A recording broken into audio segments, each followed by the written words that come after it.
This is a SnapEd New York video presentation.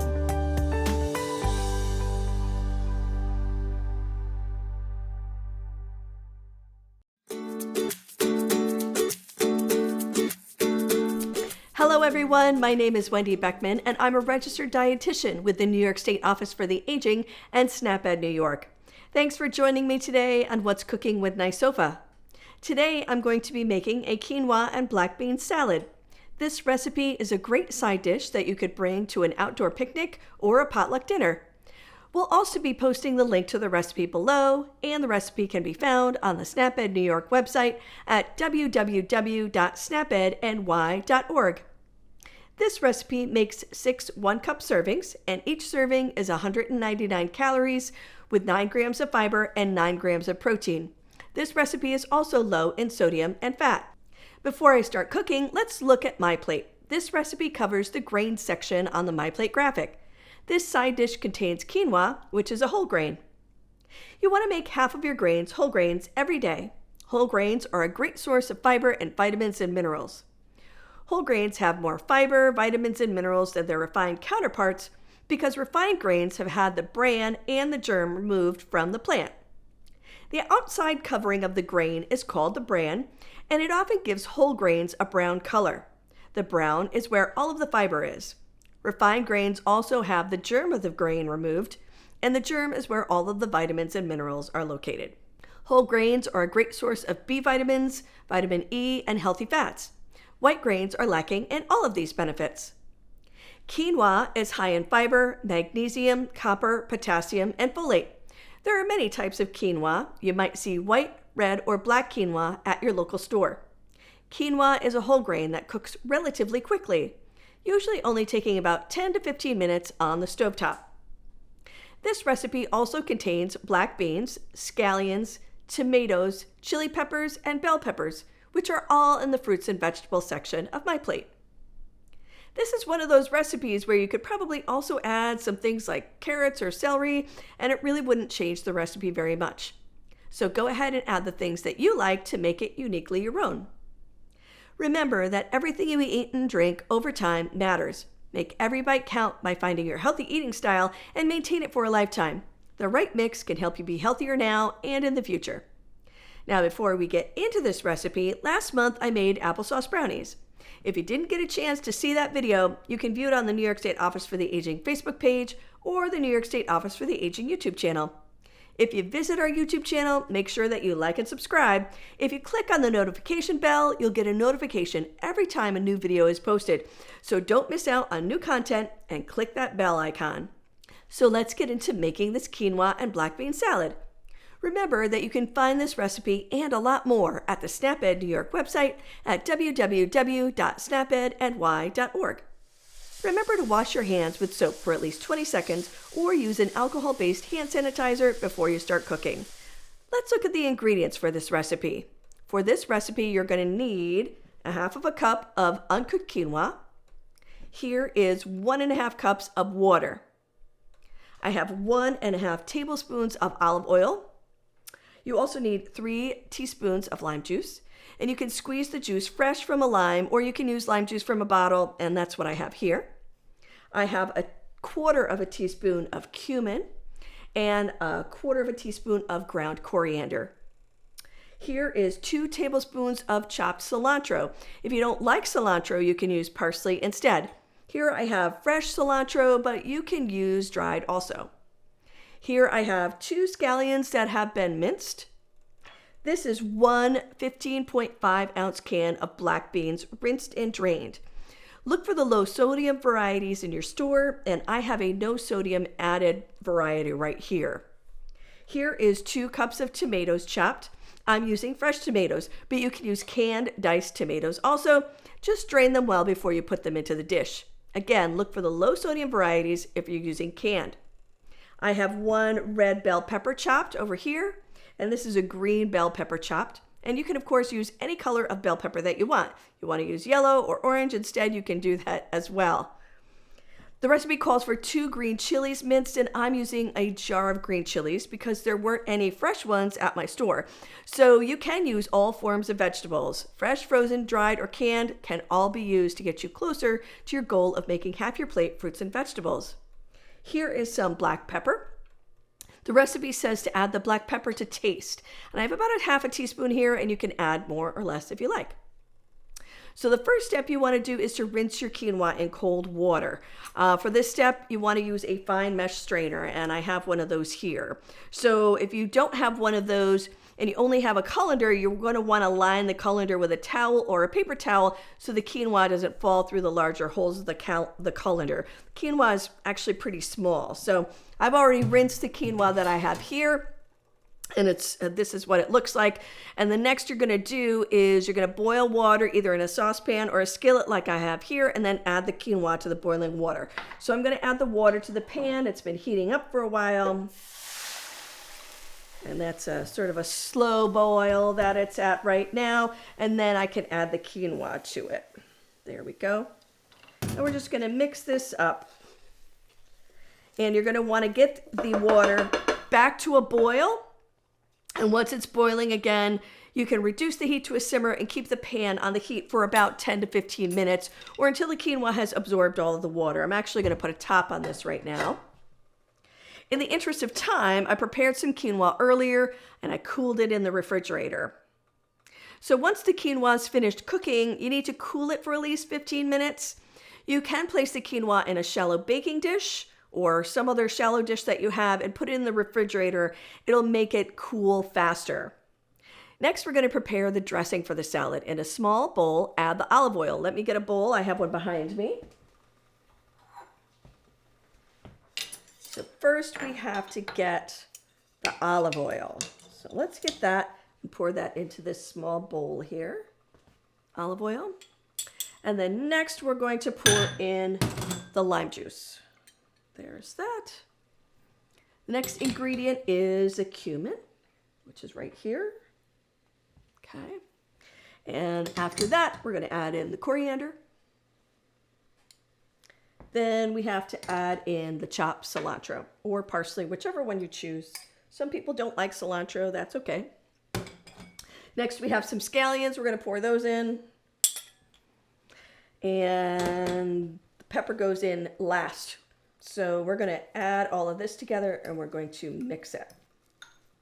I'm going to incorporate all of that, let that olive oil sort of soak with all of those nice herbs and scallions. There, that's looking pretty good. That smells good. I'm going to set this aside for now. Now we're going to mix the black beans and the rest of the chopped vegetables. So I have to get a larger bowl. I'm going to have to move these things out of the way for a second, and I got another bowl right behind me. So first, what we're going to do is we are going to add the black beans. So let's get that going in this bowl here. There we go. I rinsed those pretty well. And then we're going to pour in the bell peppers. So I'm going to do the green ones first. Green bell peppers. And after that, we're going to do some red bell peppers. There we go. I'm going to pour in the tomatoes. And I chopped up my tomatoes. They're actually pretty large. You can make them smaller if you want to. It really just depends on what you want to do. You can use different kinds of tomatoes. These were like the big beefsteak tomatoes. You can use the smaller grape tomatoes or something like that if you don't want to do quite as much chopping. And like I said, if you don't want to chop them at all, you can use the canned diced tomatoes. And now last, we're going to add in the green chilies. So that's right here. I chose the mild green chilies because that is my preference. But if you want the hotter green chilies, you can do that too. Whatever you like. And that's the beauty of doing some cooking at home. You can make it taste the way that you like. So now the last thing we need to add to this salad is some quinoa. And like I said, I do have some that I already cooled previously. It's behind me. I'm going to grab that. Here's the quinoa. This is what it looks like when it's cooked. And you want to, like I said, make sure that you cool it enough before combining it with the other ingredients. If the quinoa is still a little warm, it's going to take longer for the whole dish to cool down, and you want it cold when you serve it.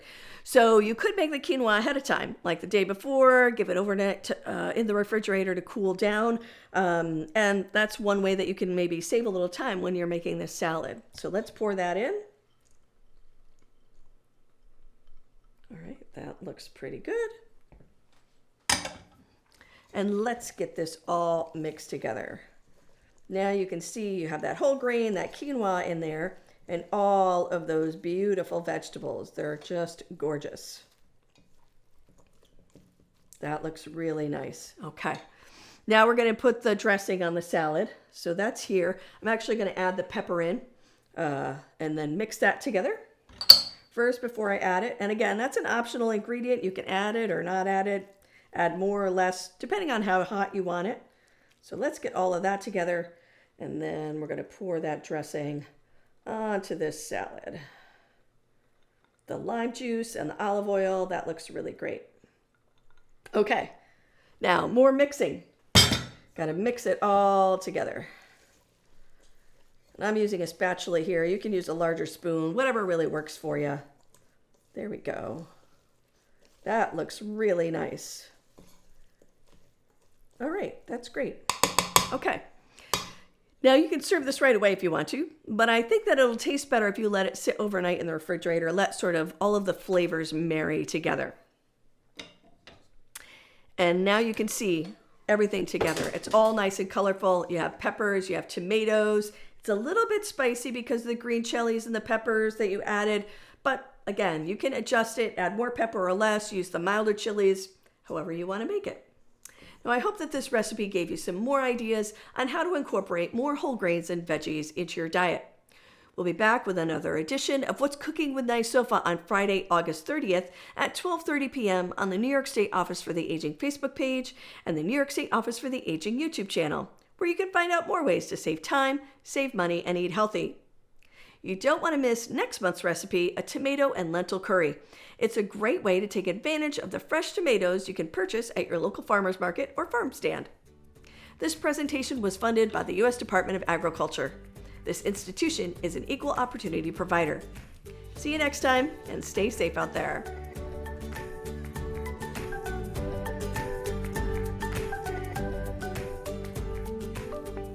Thank you for joining us today. We know the healthy choice isn't always the easiest choice, but small changes can make a big difference. Start today by getting involved with SNAP-Ed New York. This program is free for those who qualify or receive SNAP benefits. We want to help you save time, save money, and eat healthy. Learn how SNAP-Ed can make a difference in your life.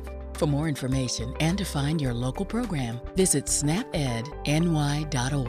This material is funded by USDA's Supplemental Nutrition Assistance Program. SNAP. This institution is an equal opportunity provider.